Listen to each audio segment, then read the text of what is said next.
y republicanos. Se trataba del conflicto entre los federalistas, que querían la descentralización, y los centralistas, que abogaban por un poder centralizado. Aunque había algunos centralistas entre los republicanos, eran minoría, la mayoría de los republicanos eran federalistas. Aunque estos estaban influenciados por las ideas liberales y republicanas que surgieron en Francia, no eran de clase baja. De hecho, muchos de ellos eran poderosos líderes locales que representaban los intereses regionales, y era común que estuvieran estrechamente relacionados con los líderes militares locales. Un diputado republicano envió a un hombre, a su yerno tan pronto como terminó el discurso y le proporcionó una lista de los terratenientes exiliados, instándoles a ocultar sus bienes lo más rápido posible. Fue una revelación impactante. No era lo mismo simplemente proporcionar información que ordenar directamente el desvío de los bienes. Aunque el Congreso se había reunido una hora después del discurso, ya que se tardó en reunir a los 201 diputados, fue justo en esa hora que se utilizó para actuar. Agustín I estaba dispuesto a castigar severamente de inmediato, pero yo vi una oportunidad en la situación. Me acerqué al diputado señalado y le ofrecí un trato: si revelaba los nombres de otros diputados que hubieran hecho lo mismo, evitaría la cárcel. Situaciones similares ocurrieron varias veces, y se descubrió que 29 de los 201 diputados habían estado involucrados en este tipo de actividades. No solo fueron despojados de sus cargos, sino que se les impusieron enormes multas, casi equivalentes a todo su patrimonio, bajo el pretexto de recuperar los bienes robados. A excepción de unos pocos que lograron acuerdos judiciales, la mayoría enfrentaba prisión. Como no hay leyes claras, esto es lo que se puede hacer. También hay 9 diputados conservadores. Probablemente haya más, pero no hay forma de atraparlos. Los que fueron atrapados eran aquellos que habían conspirado entre ellos, mientras que aquellos que actuaron por su cuenta no fueron delatados por otros diputados, por lo que no había forma de que fueran expuestos.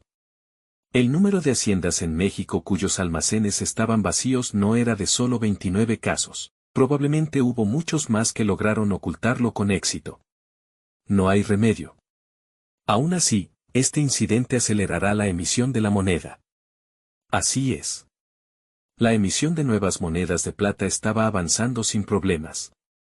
Dado que en la época colonial ya había técnicos e instalaciones para acuñar monedas de plata en México, no llevó mucho tiempo.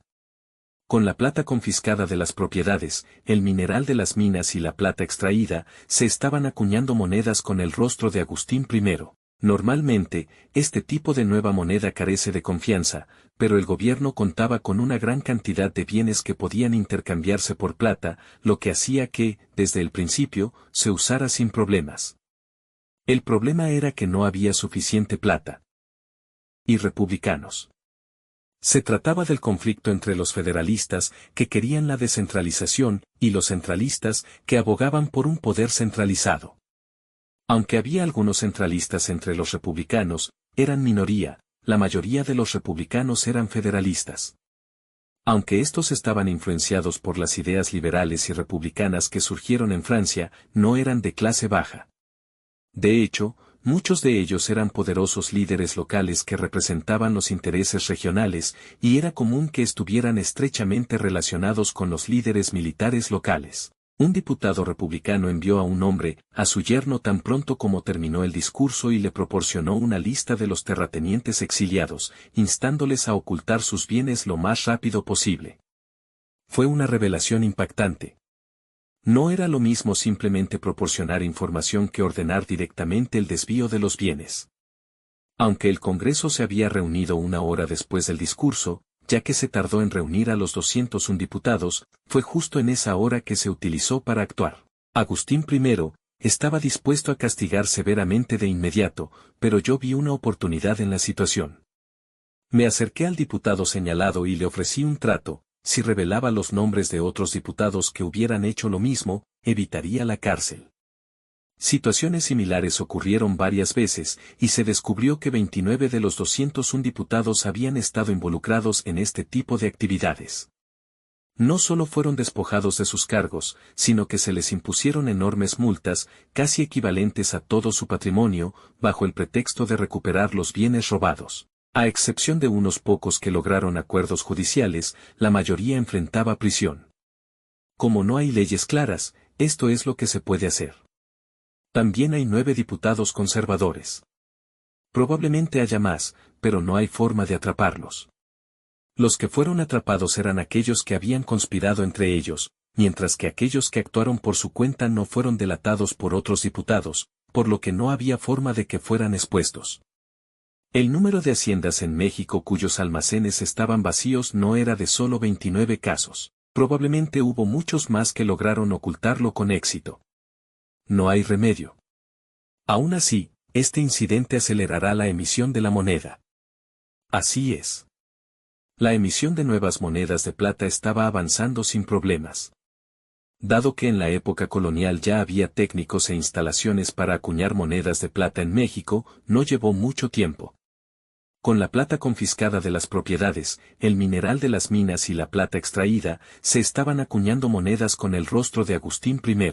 Normalmente, este tipo de nueva moneda carece de confianza, pero el gobierno contaba con una gran cantidad de bienes que podían intercambiarse por plata, lo que hacía que, desde el principio, se usara sin problemas.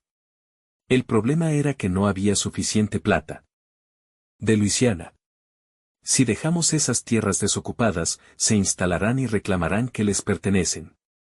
Entonces, el gobierno estadounidense utilizará ese pretexto para presionarnos. He escuchado que los estadounidenses ya están comenzando a entrar en Texas. Si no hacemos nada, habrá problemas. En ese caso, el gobierno debería llevar a cabo la colonización, no tú. Yo también quisiera que fuera así. ¿Qué no daría por no tener que ir tan lejos y simplemente enviar a alguien a extraer el oro y traérmelo? ¿Tú crees que eso funcionará? Nadie cree que haya tanto oro allí, y aunque lo hicieran, ¿realmente lo sacarían y me lo entregarían? Yo no lo haría si fuera empleado. Si propones colonizarlo como política nacional, los diputados se opondrán. A los conservadores tampoco les gustará. Aunque puedas forzarlo, con el tiempo y esfuerzo que tomaría, sería mejor que los usaras para normalizar el país y redactar la Constitución. Como estoy usando mi propio dinero y tiempo, los diputados no tendrán razones para oponerse. Jamás imaginé que esta sería tu petición. Pero prometí cumplirla, así que lo haré. Sin embargo, no te separes de la escolta que te asignaré. Agustín I, parecía indeciso, pero yo ya estaba imaginando un futuro dorado y brillante. Hasta aquí el 6º capítulo de Me convertí en el príncipe heredero del Imperio Mexicano. Si el video te ha gustado, por favor suscríbete, comenta qué otra historia quieres que traigamos al canal. Activa la campana para que YouTube te notifique cuando subamos el próximo video. Tengan un excelente y bendecido día.